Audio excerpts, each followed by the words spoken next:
Hi guys, this is Brian Vergara. Sunday, December 7th, and I'm going to give you a quick recap of my infographic as part of my final assignment for Info 424. It's a great class. I had a lot of fun making each element, and the design process was really fun, and then laying everything out, making a final infographic. So mine is about fantasy sports. I'm a huge sports fan, so being able to do something on sports was really fun for me, and it's interesting to kind of look into the background and numerical trends of this fast growing industry. So just a quick overview. I have a title row. I go into some information about the numbers of fantasy sports players, such as the amount of players, ratio of males to females, and then like population statistics. I go into fantasy sports money and the market, so like revenue growth and things like how much players spend on fees and information materials, stuff like that, and some comparisons.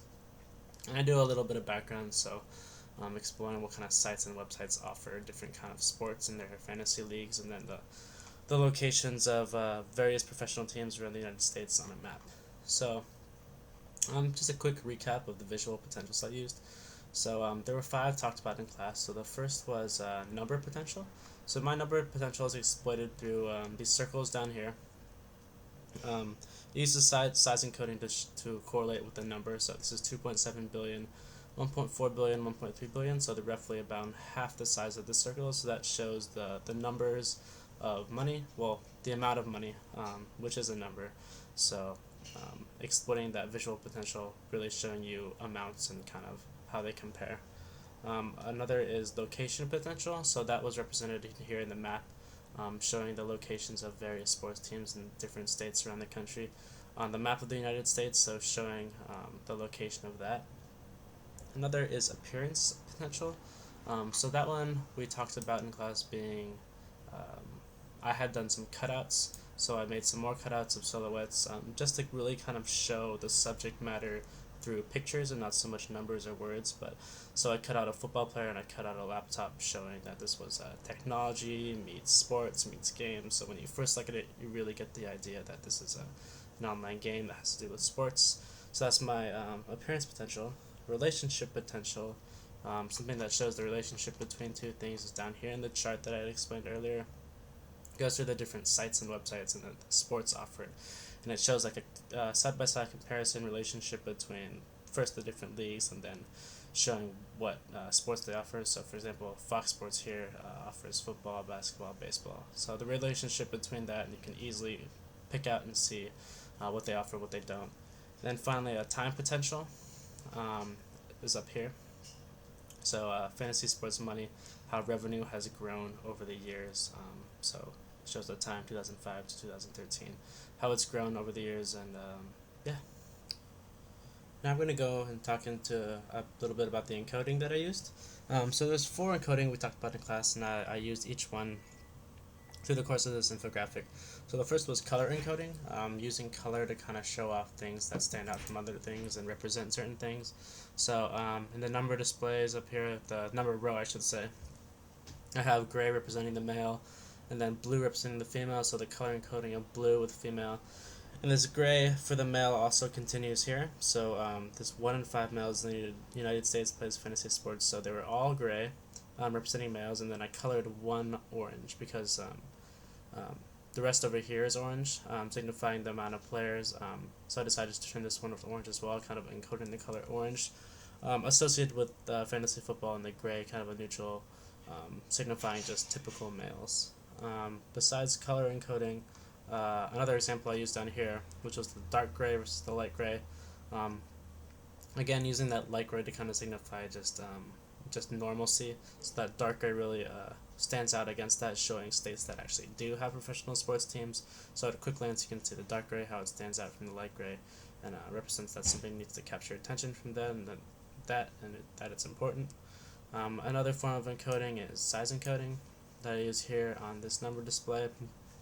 I explained this earlier, but to touch on it again, showing how this 2.7 billion spent on fees is roughly double this 1.4 and 1.3, really showing just how much money fantasy sports players spend in 12 months. So I really just wanted to use size to kind of show that you could really buy two sports franchises with the amount of money spent, and really wanted to convey that comparison through size. Um, Another encoding is position encoding. There's an example in class talking about position encoding against along the x-axis of a timeline. So of course, as the dots go farther to the right, that means you're going on in years. Y-axis, if the dots are going up, that means you're going up in money. So position, according to the axes, kind of relates to how much the amount you're going up, or the years that are passing to the right. And then amount encoding. Down here in my relationship display, I use check marks to kind of show how each one counts for a different sport that they offer. So you can really see the amounts of check marks. So look at Fox only has 3. You can quickly see that the amount is small next to Yahoo, which has all 5. So that encoding is more check marks, the more sports they offer, and it's clearly visible. Alright, I'm going to go into my color real quick. So to the right here, I have my color model. This was the infographic that I emulated all my colors from. So lots of gray, different shades of gray in the back, with a little bit of blue, a lot of orange text, and some orange elements as well. But mainly a lot of gray, white text, black text. So I use all of this in my infographic. I think the color, it doesn't try to be too much, but at the same time, it's not trying to be too little. I feel like there's a good balance of bright colors and then plain colors. So a good mix to definitely just to add emphasis where it needs to be, but not to be too flashy. So I did the same thing here. I didn't want it to be too over the top, flashy with too many colors. But I didn't want it to be completely muted. So the colors are there to add emphasis. So I'll touch on the color encoding I touched on earlier. So I did use the blue. They use blue to highlight certain things here. So I used it not so much to highlight, but as a different to encode something different, such as females. But then I also tried to incorporate the blue in every single row. So I include it here. I include it in the dots as well. I include it as the check marks, just to kind of make sure there's that balance across the whole thing. I used the light gray as the background because I think it made everything stand out the best. They use it for one section, but I decided to use it for the whole thing because I'll talk about my layout and how the colors play in that way. The color harmony, like I mentioned with the blue, I tried to use orange as much as possible because I think orange stood out the most in the color model. And I thought that orange could help me represent the fantasy football aspect, like it is here in the bar graph of the numbers. So I used orange as the guy who plays fantasy football. I used orange as the amount of money, just to stand out against the black and the gray, especially with the numbers as well. They didn't necessarily do that in the color model just because they didn't have a lot of numbers. In fact, I don't think they have any numbers, but I just wanted to make the numbers stand out a little bit more. And I can touch on that in my base model a little bit later. But like I was saying, I use the orange text as my headers to make it stand out. They use it for their title. I use it for my title as well. For the text captions, they use the black, so I use the black as well down here, over here, and then for each element down here. So I use the black text on the gray background, the orange text for the headings, the titles, the subheadings. So I don't use any blue text except for the color encoding on the females here. Color used to highlight, like I was saying, I use the orange as numbers to kind of make them stand out. So for instance here, the 7.6% and the 1.8 billion is in orange, and it stands out next to the gray and the black. But other than that, I really wanted to just make it all balanced well. I didn't want to have too much orange or too much blue stand out against the gray, so I made sure to have the white up here in the laptop screen play off with the white of the text down here at the bottom, just so it's a little more balanced. Same with the grays. I didn't want this dark gray to be the only thing in the infographic, so I introduced the dark grays down here just to kind of help balance it out. Because this color model is balanced as well, as they have the grays going all the way through. I'm going to go over the text model that I used and how I tried to emulate the typography as much as I could. So first of all, the text model here on my right. A very Arial style font, so that's what I tried to emulate as much as possible. I used Arial narrow, tried to make the title look as much as the title here as much as possible. Same with the the smaller subheadings here, and then finally the the smallest text, lowercase text, and how it emulates as well. So typography wise, I chose a text that was very similar to emulate the text model. Um, One of the main things I did to try and emulate this text model is to make the numbers really big. As you can see, that the numbers really pop out and stand out in a different color, and they're huge compared to even the subheadings and the body text. So I tried to do the same thing here. I have the 41.5 million, 7.6%, 1.8 billion, and really large orange numbers to try and emulate how they stick out from the infographic and really attract your attention. I have my settings of each rows in caps, just like they do. Here's iPad usage intentions is in caps. Number of fantasy sports players is also in caps. Trying to emulate those headings. The title is on all caps, and then the little description is in lowercase, just like mine. I tried to play around with the colors, so they used white for pretty much everything, but as I talked about in my color, I tried to mix it up, so I didn't use orange everywhere. I tried to use the black as much as I could for the actual body text as well. The little numbers on the actual elements are smaller compared to the numbers they want to stand out. So the 300,000 here, the 1 million here are smaller. So I made them smaller on the graphs here, as you can see for the dates here on the years. The 80% paid, 20% free is something that I took very literally here when I looked at the text, trying to make it very similar, and that kind of helps emulate my base model and the styles that they'd like to do. They used a lot of lines, so for these large numbers they had lines and had the smaller text next to it kind of describing the numbers. I tried to do the same thing, so I have the large text numbers and then the smaller text in lowercase explaining it in a slightly different color. They have white and then they have a gray, so I have orange and a black. So on the same thing down here, I have that 7.6, 1.8 and huge orange, and smaller kind of description words next to it, just like this one. I'm going to talk about visual hierarchy, touch on that real quick. Basically what kind of grabs your eye as soon as you look at my infographic. So my base model here is on the right. Nothing really immediately attracts your attention except for the very, very large title and a large map here at the bottom, but there's a lot of different graphical visual elements scattered throughout the infographic, and mine's the same way. There isn't necessarily one thing that draws your attention.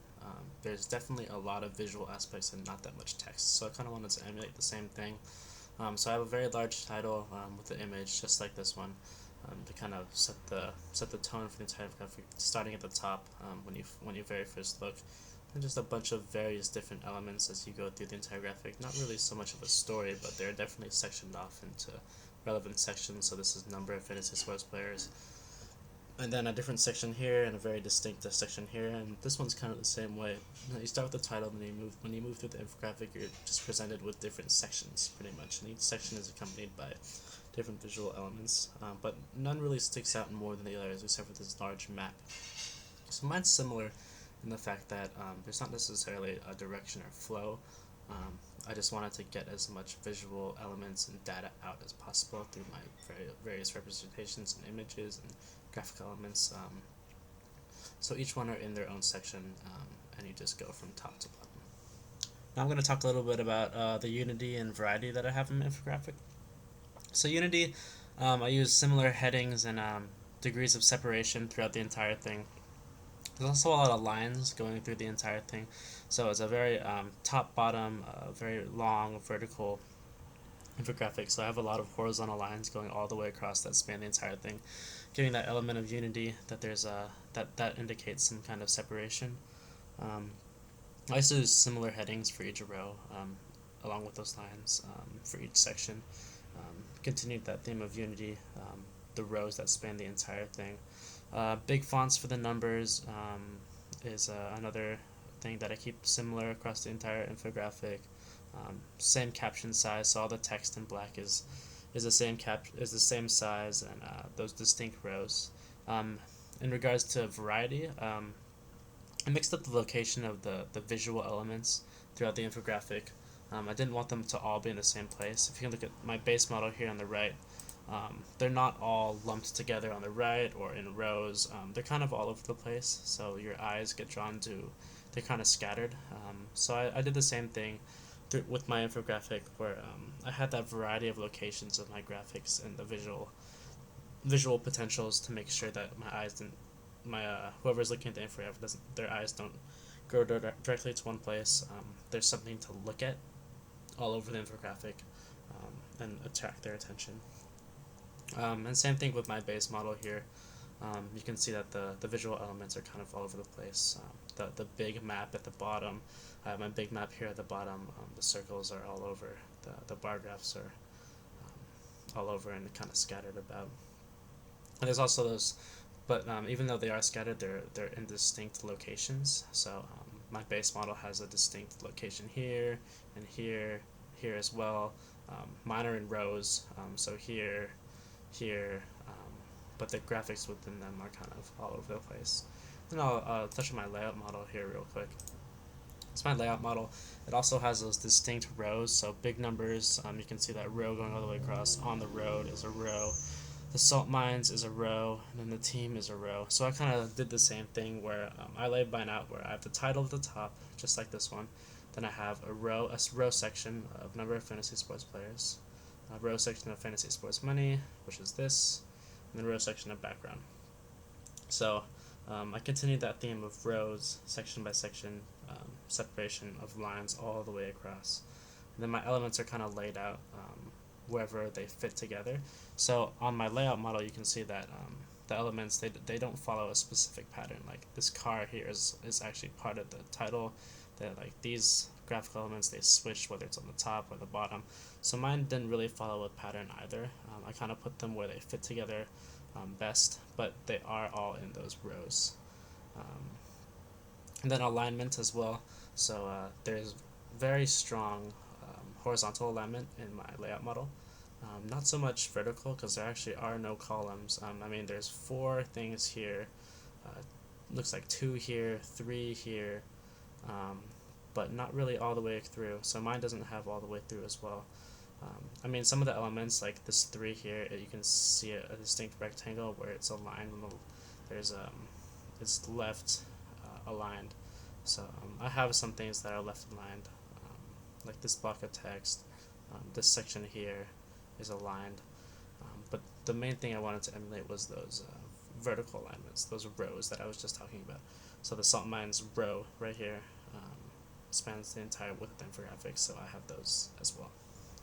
Thanks for watching my recap video. Just want to thank you guys for a great quarter. It was a lot of fun going through each element and seeing my final result at the end. So here's my final infographic on my Wix site. The design process is all detailed in here. I changed my final displays actually quite a bit from the iterations I was using in class, just based on how they fit in my final layout. I changed my base model a couple of times, I changed my color model times. That's why there might be some discrepancies in what you see in my old versions versus what I actually put in my final display, so it's very different.